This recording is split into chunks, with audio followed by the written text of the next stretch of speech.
بھائیوں کا جائیداد پر جھگڑا ایک عبرت آموز اسلامی کہانی سورج کی کرنیں گاؤں کے سبزہ زاروں پر بکھر رہی تھی۔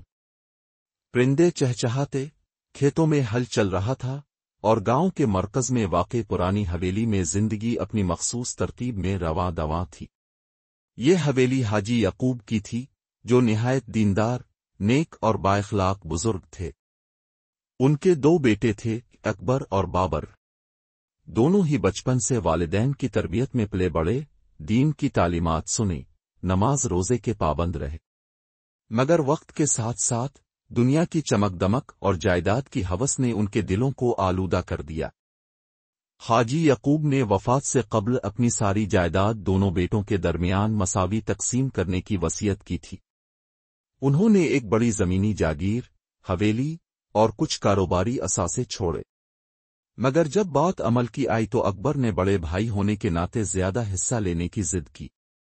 بابر، جو کہ نرم مزاج اور دیندار تھا، ابتدا میں خاموش رہا، مگر جب اکبر نے کاروبار کی ساری ملکیت خود رکھ لی تو اس کے صبر کا پیمانہ لبریز ہونے لگا۔ خاندان کے بزرگوں نے کئی بار دونوں کو سمجھانے کی کوشش کی۔ مولوی صاحب نے قرآن کی آیات اور احادیث کی روشنی میں بھائی چارے اور عدل کی اہمیت بیان کی۔ اللہ تعالیٰ فرماتا ہے، اور جو لوگ مال میں ایک دوسرے کا حق کھاتے ہیں وہ گویا اپنے پیٹ میں آگ بھرتے ہیں۔ مگر اکبر پر دنیا کی محبت کا پردہ چڑھ چکا تھا۔ ایک دن ایسا آیا جب دونوں بھائی عدالت پہنچ گئے۔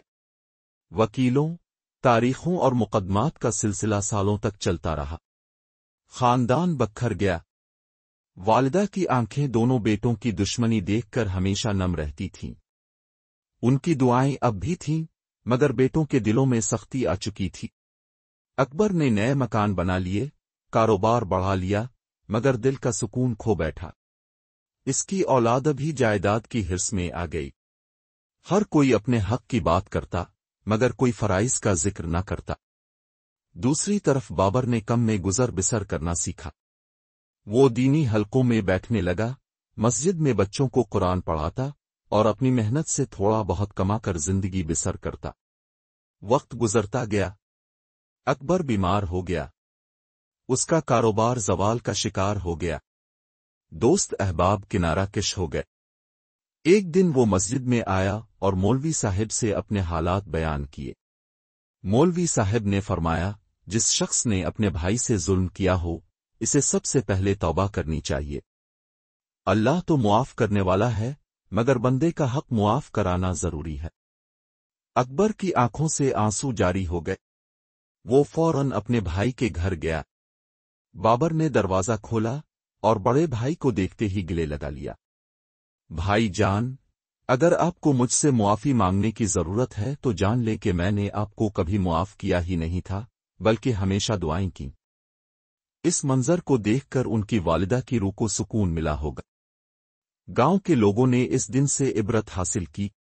مسجد میں جمعے کے خطبے میں امام صاحب نے یہی واقعہ بیان کیا کہ دنیا کا مال تو فانی ہے، مگر دل کا سکون، بھائی چارہ اور آخرت کی کامیابی اصل دولت ہے۔ اکبر نے بقیہ زندگی مسجد کی تعمیر، یتیم بچوں کی کفالت اور دینی کاموں میں لگا دی۔